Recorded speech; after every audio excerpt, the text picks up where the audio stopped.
Bienvenidas y bienvenidos a Las Humanidades que nos habitan, el podcast de la Facultad de Filosofía y Ciencias Humanas de la Universidad de La Sabana. Creemos, siguiendo la idea de Platón, que todas las personas tienen la capacidad de filosofar, que todos, en algún momento, nos preguntamos por el sentido de lo que hacemos, por las ideas que orientan nuestras vidas y profesiones. Aquí, cada conversación es una oportunidad para pensar juntos. Queremos invitarte a detenerte, a escuchar y a reconocerte en las preguntas que nos atraviesan a todos.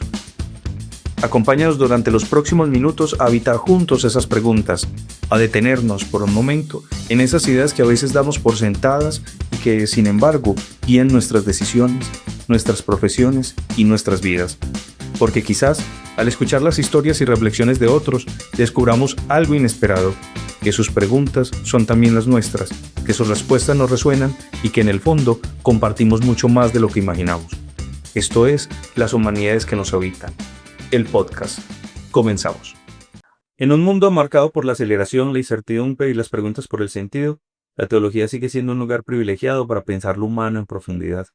En este episodio de Las Humanidades que nos habitan, conversamos con Jonathan Acosta, teólogo, psicólogo, profesor universitario y director de calidad académica, quien ha dedicado su trayectoria a la formación teológica, la reflexión antropológica y el diálogo entre teología y psicología. Actualmente se desempeña como secretario general de Teored, la red colombiana de las facultades e instituciones de teología. Sus líneas de investigación se centran en la antropología teológica, la escatología, con una atención especial a la actualidad del pensamiento de Joseph Ratzinger y al diálogo interdisciplinar entre teología y psicología. Con él hablaremos sobre el lugar de la teología hoy, la pregunta por el destino humano, la conversión religiosa y el valor de las humanidades para comprender la experiencia creyente y la experiencia humana en general. Profe Jonathan, gracias por aceptarnos la invitación y por estar acá hoy en este podcast de Las Humanidades que nos habitan. Pues David, muchas gracias a ti por la invitación y por este maravilloso proyecto. Fue difícil, aclaro que no, el profe Jonathan realmente se mantiene muy ocupado por todas las, dirige pues varias condiciones de currículo y de éxito académico en el programa de teología, así que Jonathan, de verdad que gracias por sacarnos este espacio y compartirnos un poco de esa experiencia de vida. A ver, una pregunta que yo creo que siempre te hacen es ¿qué te llevó a estudiar teología, pero también qué te llevó a estudiar psicología? ¿Cómo? Ahorita me decías que estudiaste primero teología y luego psicología. ¿Qué te llevó a estudiar la una y luego la otra acá? Claro que sí, como bien dices, no es tan usual que hoy alguien se encamine por estudiar teología. No hay filas de estudiantes ahora haciendo allí procesos de admisión. Ah, en la maestría aquí de teología se Ya vamos para allá. Sí. Sí, pues eso caso aparte. Sí. Pero no suele ser lo común, ni que un joven lo haga. En mi experiencia, sobre todo fue la pregunta por mi propia fe. Nace de la experiencia de fe en mi casa, en mi familia, de conocer mucho más, mucho mejor lo que yo creía.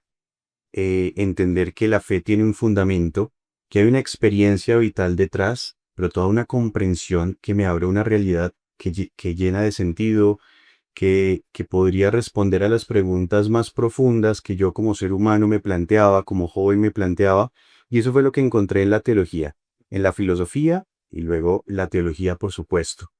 Entonces, esa fue la motivación para el estudio teológico, porque descubrí que cuando uno estudia teología, no solamente conoce sobre Dios, sino que conociendo sobre Dios, me voy conociendo a mí mismo. Voy descubriendo esa relación original que yo tengo y determinante con Dios y que da pleno sentido a la existencia humana. Eso fue lo que a mí me motivó. Y luego estudié psicología porque en mi experiencia, ya después del haber estudiado teología, vi que la teología por sí misma no responde todo, ni menos si estamos hablando del ser humano. El ser humano es un ser complejo que merece ser estudiado desde muchos ámbitos, ¿no? Y por eso estamos en el marco de las humanidades. Pues encontré mucha afinidad con la psicología y vi que la psicología podía ayudarme a comprender mucho más a ese ser humano que yo ya había estudiado desde su dimensión relacional con Dios. Ahora quería estudiarlo desde sus estructuras, desde su interior, desde su dimensión fisiológica, social, que comporta también el estudio psicológico. Entonces, Todo esto, hay una frase que me ha gustado siempre mucho y es ser más para servir mejor. Entonces comprendí en mi experiencia profesional y en mi experiencia vocacional también, en esa vocación al servicio, que entre más pudiese yo conocer del ser humano, más podría llegar a servir. Y precisamente eso te ha llevado, creo yo, ¿no? A los ámbitos de dedicarte a la antropología teológica, ¿cierto? Como esa mezcla, esa relación de esa pregunta por el ser humano en Dios. Para nuestros oyentes, ¿qué es eso de antropología teológica? Justamente en el centro de todas estas, de las humanidades, está la pregunta por el hombre. Ujú. Y aunque en la teología estudiamos a Dios, la revelación, pues a quien Dios se revela es al hombre mismo. Entonces, de paso, estudiamos quién es el hombre en relación con Dios. Eso es la antropología teológica, descubrir en la revelación divina quién es el hombre, a qué está llamado, de dónde viene, hacia dónde va, cuál es su sentido, cuáles son sus capacidades, qué es a lo que el hombre puede tender sabiendo cuál es su origen. Entonces, yo creo que la antropología teológica hoy abre una importante posibilidad para no reducir al hombre solamente a lo que consume y a lo que produce, sino que tiene una dignidad que le hace poder levantar su mirada, ¿no? No solamente enfocarse en las cosas técnicas o en las cuestiones del mundo, la productividad, en el hacer más y cada vez mejor, sino en el ser más. Y eso es lo que nos revela la antropología teológica, que hay una dignidad igual para todos, que el hombre está llamado a descubrir, a reconocer y a promover. Bueno, no sé si te pongo en apuros, o sea, porque no, pero escuchándote, a ver, para todos nuestros oyentes, hablamos previamente de unas preguntas Ujú. que son guía, pero realmente aquí surgen porque esto es un diálogo muy espontáneo. Y te estaba escuchando y decía, bueno, es inevitable hacerte una pregunta sobre el mal, ¿no? Porque esa relación de Dios con el hombre, del hombre con Dios, y allí donde cabe el mal. Y más cuando se ha usado el nombre de Dios también para hacer el mal, que es peor aún, porque a eso no invita a Dios. Sí. No sé si estos temas de pronto los tocas en tus clases o algo así o en tu investigación. Seguro, es un tema que se toca en la antropología teológica y que, te cuento, no surge, no es la primicia del podcast, sino como tú bien sabes, es una pregunta que ha atravesado la historia de la humanidad. El hombre siempre se ha preguntado por de hecho, el misterio de la iniquidad, Ujú. la pregunta por el mal, porque el sufrimiento humano, de fondo Que le está ahí, pasó cosas malas a la gente buena. tal El cual. libro de Job. ¡Jo! Ahí Ya está, ahí casi. está. Sí. En conflicto la doctrina de la retribución. Ujú. Porque si soy bueno, porque si soy justo frente a lo que Dios me propone, todo va de otra forma como no hubiese esperado. Entonces, una bella forma también allí de resolver esto, bueno, perdón, más de que resolver, de acercarse a comprender mejor esta realidad que todos habitamos, ¿no? Que a todos nos toca en algún momento, la realidad del mal, del sufrimiento, es, un acercamiento que hace San Agustín muy interesante y es frente al estatuto ontológico del mal. Ujú. Entonces, el mal existe como el bien. Quizás hay dos principios que rigen la dinámica del mundo, de lo creado, y entonces como hay Dios, habría un ser también contrario, malo, y que el equilibrio sería lo que mantiene el mundo. San Agustín dice que el mal no existe como el bien. De hecho, el mal sería ausencia del bien. Mm. ¿Qué es el mal? Aquello donde no hay bien, o aquello donde se le ha retirado el bien, donde se ha retirado el bien. Entonces, desde la reflexión teológica, se afirma que el mal ha entrado en el mundo por el pecado. Por el ser humano. No. Claro, el ser humano. Si no ha sido Dios el creador del mal, sino el ser humano. ¿Y por qué? Porque habiendo sido creado para la grandeza, para la comunión, para la relación interpersonal con Dios, ha preferido volverse sobre sí mismo, sobre las criaturas y alejarse. ¿Qué es lo que crea el mal? Haberse alejado del bien, haber renunciado al fin para el cual había sido creado. Y, y eso lo experimentamos nosotros. Claro, cuando es parte de las decisiones, ¿sí? Pero también hay un mal que experimentamos, que lo sentimos como mal, pero que son situaciones que pasan en el mundo, ¿no? Enfermedades, Ujú. pues que pueden darse por temas biológicos, genéticos, pero también desastres naturales. Hoy vemos regiones inundadas. Lo experimentamos nosotros, lo sentimos nosotros como seres humanos como un mal. Pues no es mal en sí mismo, pero nosotros sí lo experimentamos así. Y así con muchas situaciones de la vida. Muchas gracias por tu respuesta, muy bonito y me recuerda en nuestro anterior podcast que le recomiendo a nuestros oyentes que vayan a ver que hablamos con la profesora María Claudia, que fue precisamente sobre la ternura de Dios. Y entonces esto es muy interesante porque el mal también nos invita a dar una respuesta, ¿cierto? Y podemos dar una respuesta con mal o por el contrario, tornar el mal en bien. O sea, me refiero a un pasaje bíblico que me gusta mucho y me disculpa, no soy teólogo, ¿no? Porque es Génesis 50:15. Ujú. Cuando muere Jacob, van todos los hijos de Jacob donde José. Sí, Y le dicen, bueno, José, ya murió nuestro padre, ahora sí esclavicen los hermanos, porque actuamos mal con vos, te vendimos como esclavo. Y es un versículo muy bello porque dice, ustedes hicieron mal, ustedes actuaron, o sea, se nombra, se reconoce que sí. pero Dios transformó ese mal para el bien de un pueblo, ¿cierto? Entonces yo creo que ahí es donde efectivamente cobra también sentido esa presencia, ¿no? Del mal, no de replicarlo, no hacerlo cuando tiene ese origen como tal en nuestros actos frente al otro, sino al contrario, intentar transformar eso en bien. Y ahí recomiendo escuchar nuestro anterior podcast que fue sobre la ternura de Dios. Creo que puede ser una respuesta muy bella frente a eso. Totalmente. Y es que, eh, pues hemos escuchado también decir que no es que las cosas nos pasen, ¿sí? Entonces sufrimos por lo que las cosas nos pasan, sino qué hacemos con lo que nos pasa. Y yo creo que desde ahí las humanidades ofrecen también una visión eh, muy pertinente para la situación en la que vivimos hoy, Mm. buena, mala, no tan buena. ¿Qué hacemos con eso que nos ocurre? Y sin duda alguna, como el pasaje que citas, de Dios no podemos esperar nada malo. De Ujú. Dios esperamos siempre bondad. Incluso tan bueno que siempre, por ejemplo, en la parábola del hijo pródigo, Ujú. no le estaba esperando para castigarlo, o sea, le fue mal y ahora venga que aquí le va a ir peor. No, señor, sino los brazos abiertos siempre. Sí. Pero hay una cosa importante en todos estos procesos y es reconocer, claro, con mucha verdad y tener la capacidad de volver. Porque de Dios siempre vamos a esperar ternura, misericordia, nunca maldad, nunca castigo. Si hay castigo, es porque nosotros nos hemos alejado. Porque el hombre que ha sido hecho para la comunión, para la relación interpersonal con Dios, su mayor castigo sería al no lograr alejarse de él. Muy interesante.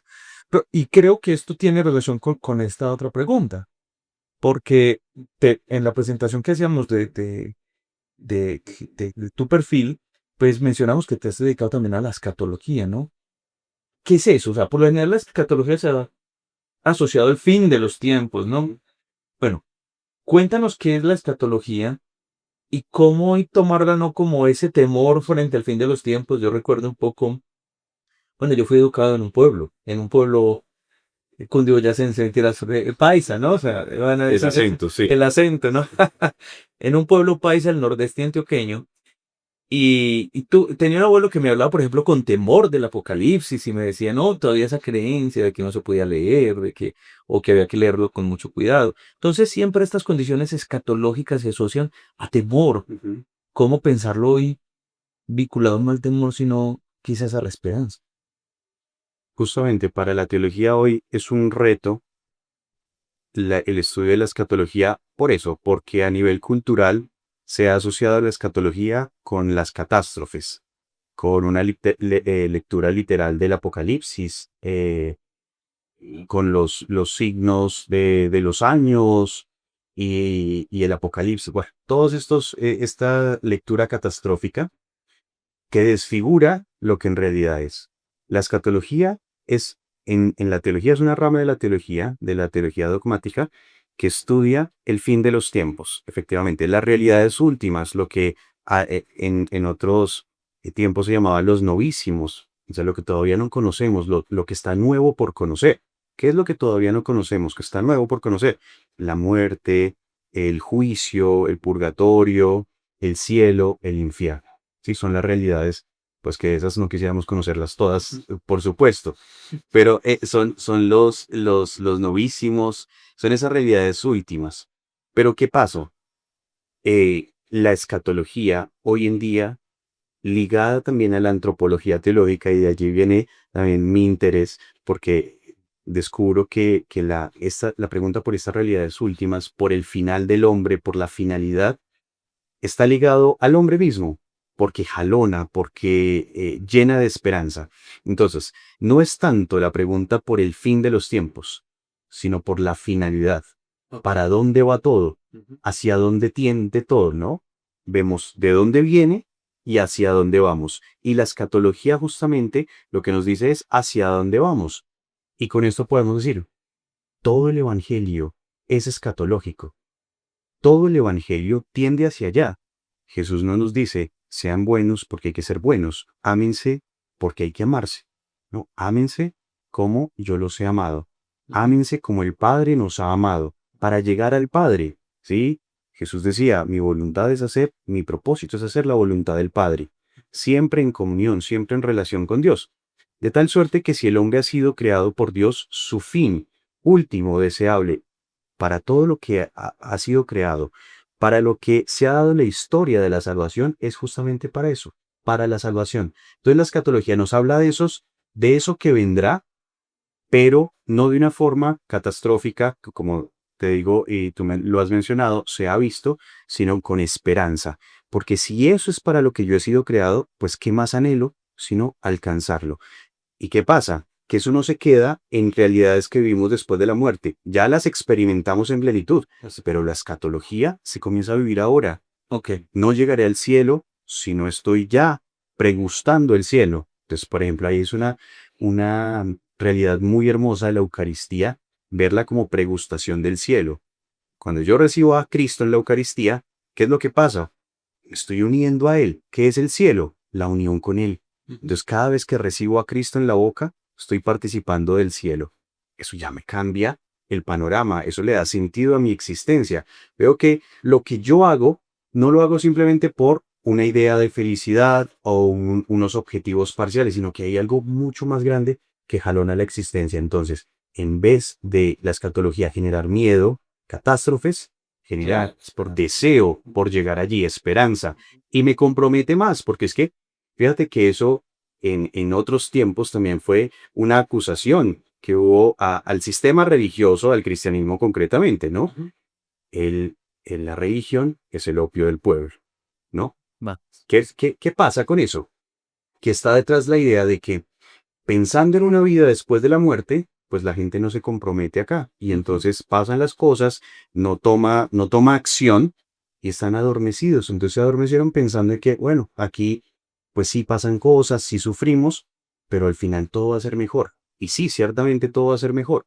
Pero esa esperanza no me adormece, sino que me compromete cada vez más. Entonces, En un gerundio, en un claro, mejorando, en un totalmente. Yo que quiero llegar al cielo, me comprometo y entonces hago mi trabajo, mi estudio con mi familia, trato de ser lo mejor y el mejor posible, porque es que ese cielo, esa plenitud, no la guardo hasta que llegue allá, sino que ya desde acá la vivo. Por supuesto, en relación con Cristo, Cristo es la causa de nuestra salvación, pero es nuestra respuesta también a esa iniciativa benevolente.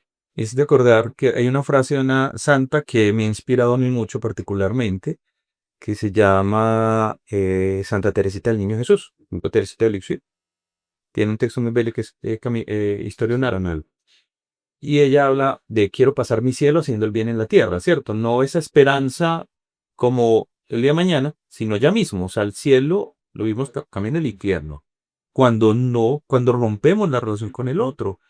Me hice acordar que en la conclusión yo tuve la fortuna de escribir un libro con un gran maestro, que es el profesor Memonde, dialogando sobre el diálogo.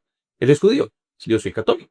Y nuestra conclusión era que hablábamos de cómo a veces hemos pensado esa venida del Mesías, sea porque venga para el pueblo judío, que es humano, o vuelva para el pueblo cristiano, que es divino, pero la pensamos como que el Mesías vendrá y arreglará todo, ¿cierto?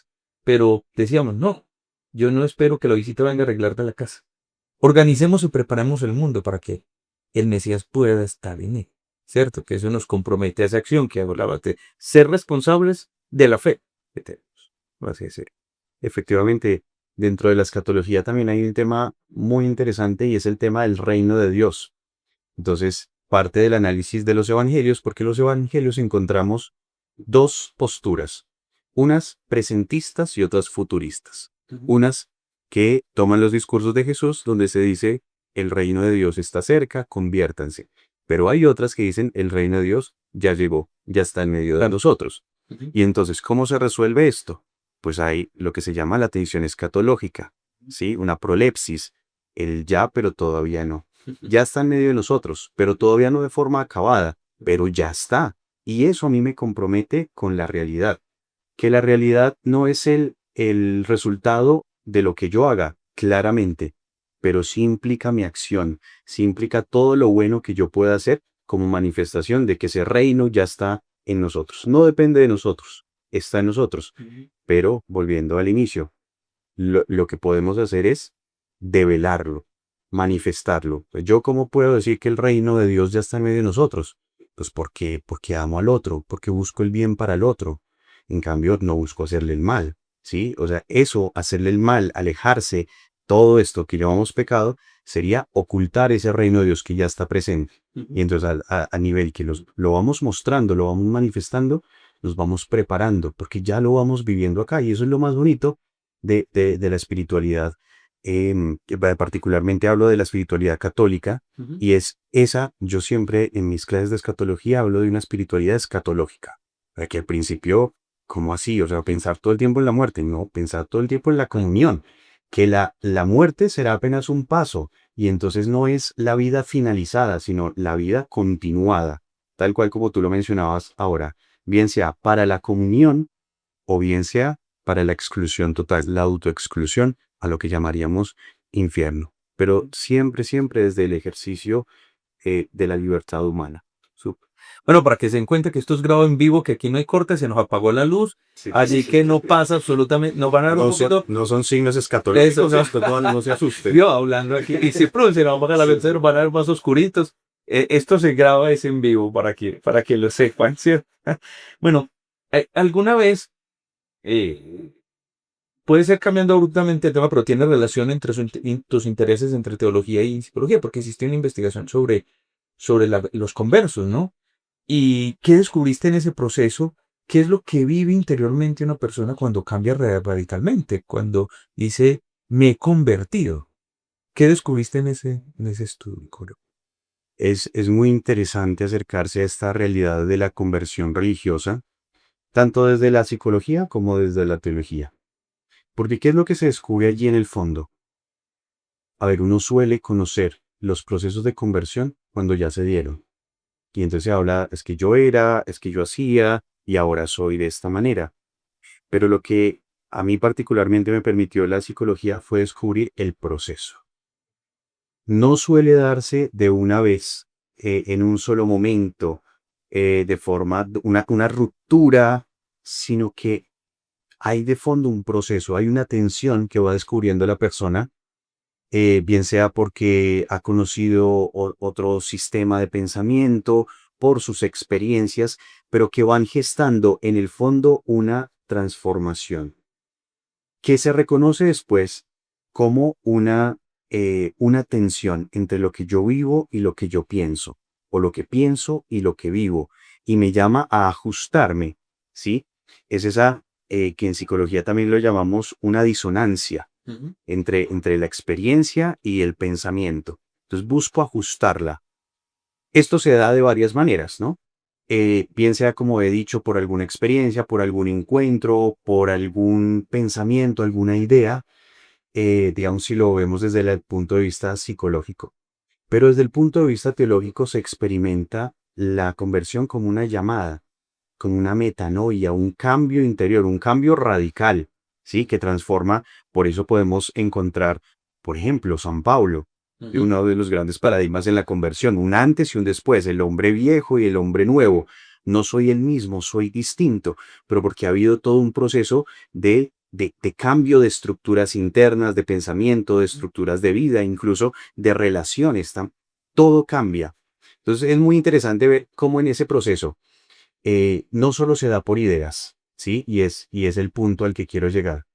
Y es que cuando estamos hablando de la conversión religiosa, porque también las hay intelectuales, bueno, de otro tipo, pero cuando estamos hablando de conversiones religiosas, se necesita desde la psicología tener muy en cuenta lo que ha vivido la persona a nivel espiritual, porque ya no es, o sea, no me convierto solamente por un cambio de mi voluntad, una decisión que yo mantengo con firmeza, que se sostiene en el tiempo, sino que hay una intervención divina allí, una llamada a la que yo respondo con libertad y Ujú. me abre un nuevo camino Claro, en no la es una experiencia conversión humana. política, Así ideológica, es, así es, sino una conversión que implica una relación con la trascendencia.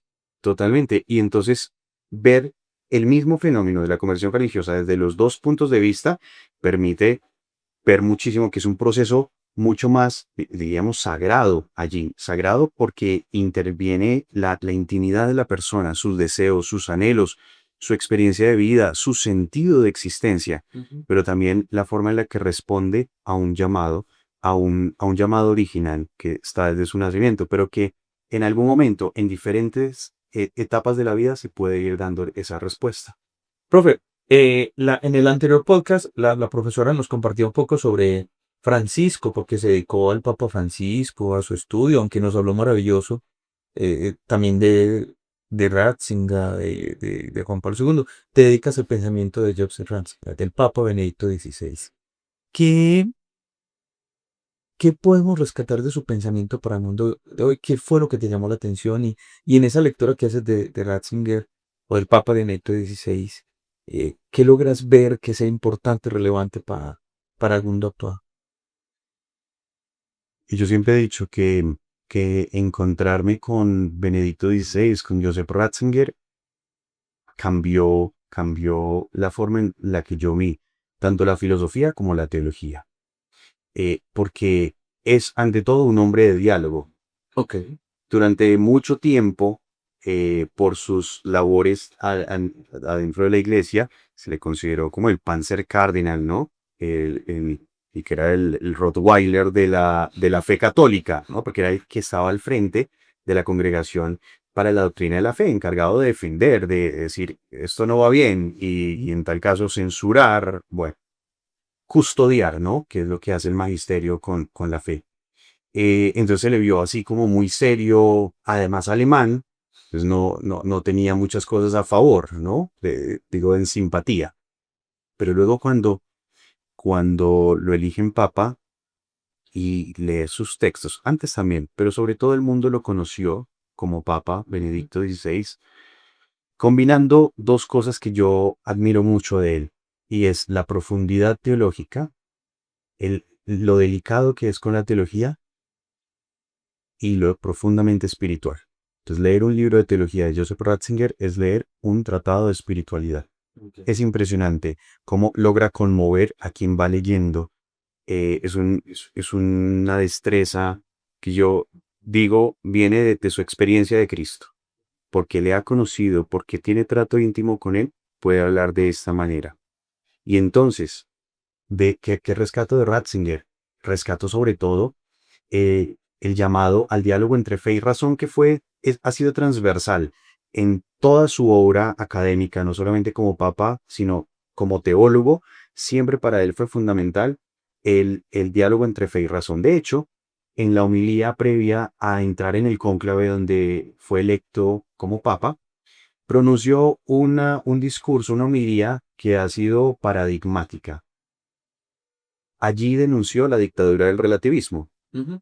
Decía que hoy parece que el mundo se va moviendo por cualquier viento de doctrina, ¿no? Que la iglesia va siendo sacudida por cualquier viento de doctrina, donde al final queda la opinión como fundamento último, la opinión personal. Entonces, dice, se va implantando una dictadura del relativismo.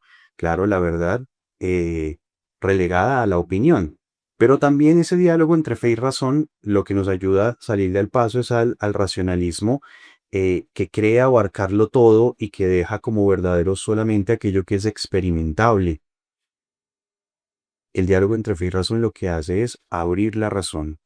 Ratzinger habla de una razón ampliada, de una razón abierta, abierta no solamente a lo comprobable, sino abierta a otras formas de la realidad, ¿no? Que la realidad no se agota solamente con lo experimentable, sino que hay una realidad que trasciende, una dimensión que trasciende la misma realidad y que hace parte, ¿sí? Porque lo que pasa cuando se divide la fe y la razón es que se fragmenta el hombre mismo. Entonces, lo que busca Ratzinger es esa unión. Hay otro punto que a mí me gusta mucho, y es que eh, Ratzinger, el Papa Benedicto XVI, ya en la encíclica Deus Caritas Est, en el numeral 1, afirma que no comenzamos a ser cristianos por una decisión, por una gran idea o una decisión ética. ¿Qué es lo que uno pensaría, no? Se convierte porque quiere mejorar su vida o se convierte porque lo convenció todo el sistema doctrinal. Dice, no, así no se comienza a ser cristiano. Ser cristiano comienza por un encuentro.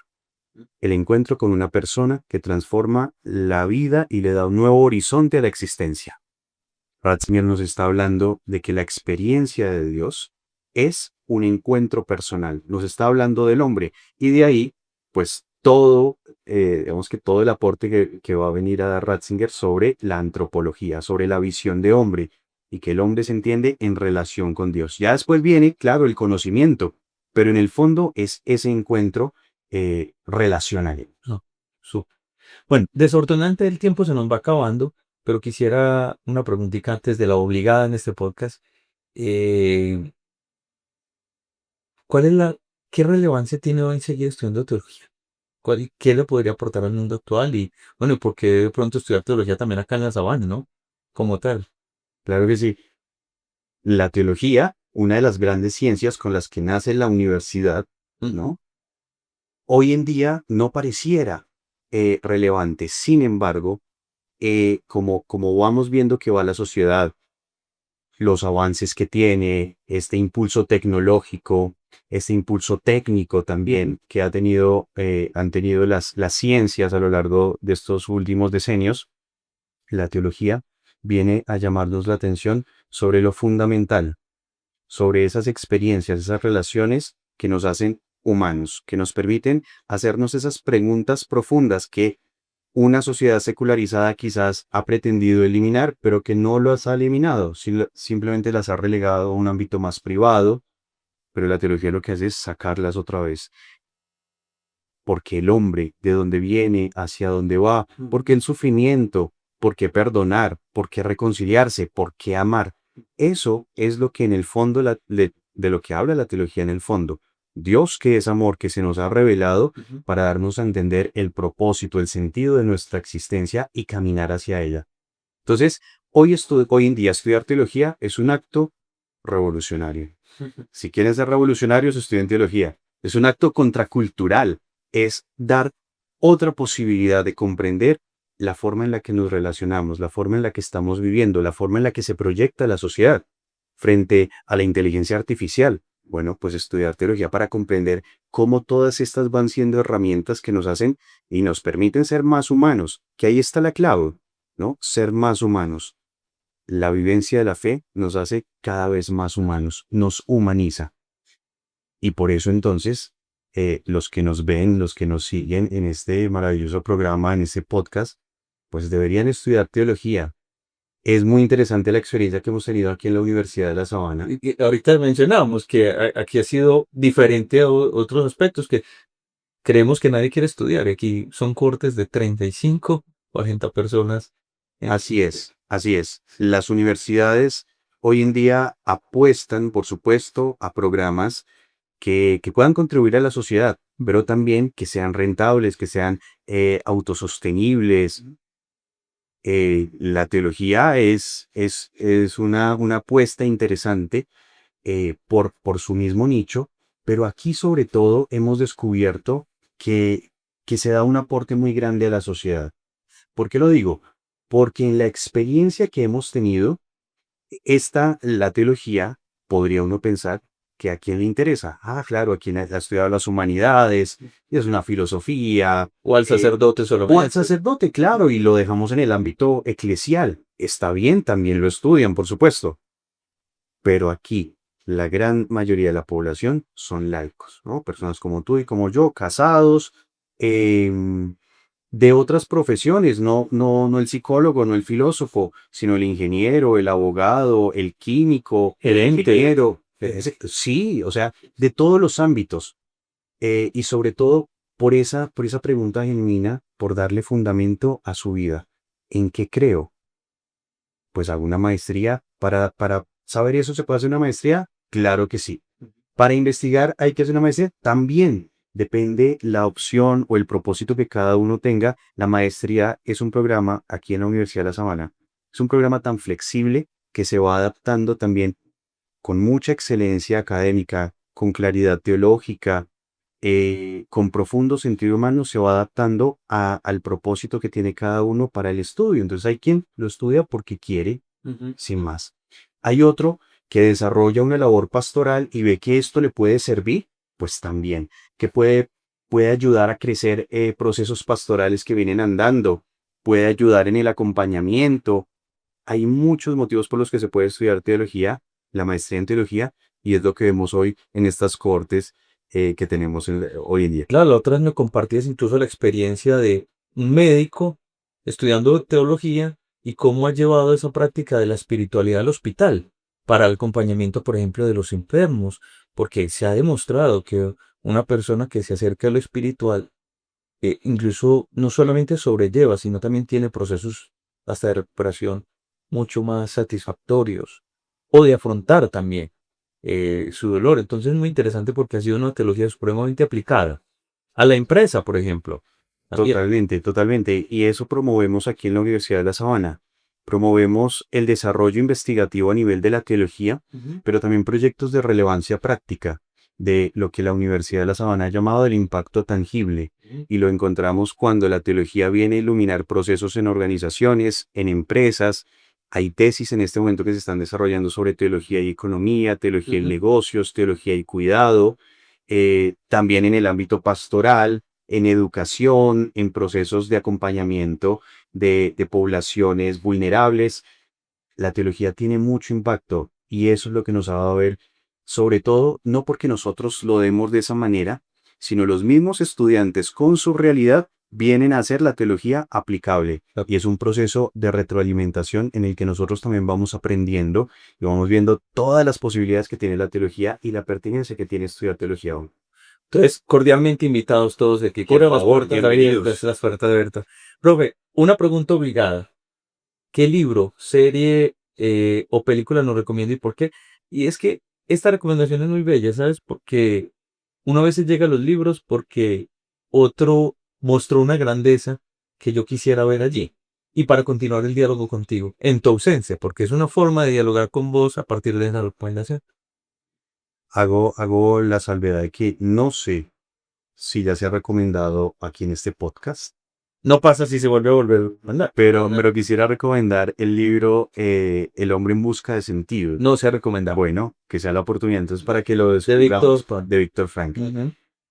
Lo recomiendo sobre todo porque va muy en la línea de lo que hemos ido hablando, Psicología. de esa relación entre psicología y teología, de la relación Víctor Frank, que estuvo en los campos de concentración, Ujú. descubre que la libertad no queda reducida a la locomoción, a la posibilidad de la acción, Ujú. sino que hay una libertad interior que nadie puede cercenar, y es esa del sentido, de que el sufrimiento no lo determina todo, de que a pesar de las situaciones más adversas, hay algo que me puede sostener y hacer salir adelante, sacar la mirada al frente y decir, hay posibilidad, hay esperanza. Y entonces conecta muy bien con lo que venimos hablando porque vamos de nuevo al hombre. Ujú. El hombre que sufre, el hombre que padece hoy en día, ese padecimiento, ese sufrimiento no tiene la última palabra. Y si encuentra el sentido, tiene mayor posibilidades de salir adelante, de con todo y el sufrimiento, Claro. impulsarse, ¿no? Y es lo que vemos, que cuando muchas personas han tenido esas crisis dolorosas, situaciones adversas, han tenido la posibilidad de recomponerse y esa misma situación los ha impulsado. Entonces, el libro de Víctor Frank viene muy bien para hoy, Sí. para el momento en el que lo queramos leer. Y si además vemos una experiencia religiosa, vamos a ver cómo ese sentido se puede conectar también con la fe que yo vivo, pues impulsa y da sentido muchísimo más a la experiencia vivida. No, y gracias por esa hermosa recomendación. Es que la logoterapia, esa condición de sentido, lo que dices es muy bella porque solemos hoy, más que nunca, perdernos en sentidos que causan sinsentido, ¿sí? Porque creemos que el sentido está en las cosas, en las marcas, en una mera adquisición, cuando no tiene un propósito. Pero cuando esas condiciones materiales sirven para que mi vida crezca junto con la de los demás, es que se empieza a encontrar un sentido totalmente creativo.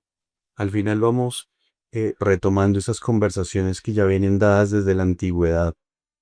Por ejemplo, en la Ética Nicómaco, cuando en el primer libro se nos habla de la felicidad, pues Aristóteles nos habla de los bienes aparentes, ¿no? Nos podemos quedar en los bienes aparentes, pero esos bienes aparentes no tienen sentido, o sus bienes parciales no tienen sentido, sino es por ese bien mucho más grande.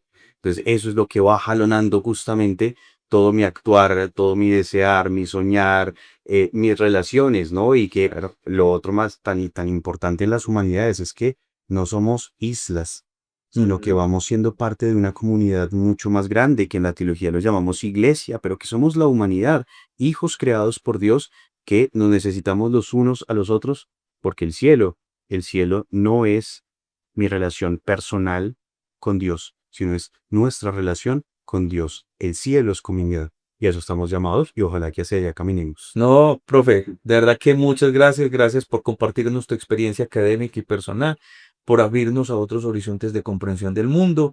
Gracias por tu presencia. Y bueno, a todos nuestros oyentes, si esta conversación te hizo resonar, siempre compartirlo. O sea, qué rico que las redes sociales también sirvan para crear una comunidad de sentido, donde tenemos tanta información, pero que una comunidad de sentido nos permita también mantener un diálogo que nos interpele y que nos mejore en relación con nosotros. Nuevamente, gracias, profe, y a todos nuestros oyentes, gracias. Gracias por escucharnos, porque eso hace que nuestra comunidad crezca y, como siempre digo, pues lo bueno se comparte, así que ojalá lo envíen el enlace, que muchos nos escuchen para que el diálogo siga vivo y para que el diálogo siga creciendo más. Porque como dice pues Martin Buber, una vida auténtica es una vida relacional, una vida que está en constante diálogo. Un buen día para todos y muchas gracias.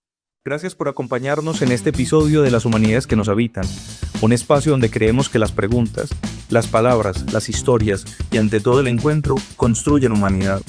Si este diálogo te dejó pensando, si descubriste algo nuevo o simplemente quieres seguir preguntándote con nosotros, te invitamos a seguirnos en nuestras redes como @filosofíaunisabana y @teosabana, donde compartimos más reflexiones y conversaciones sobre las humanidades que nos habitan.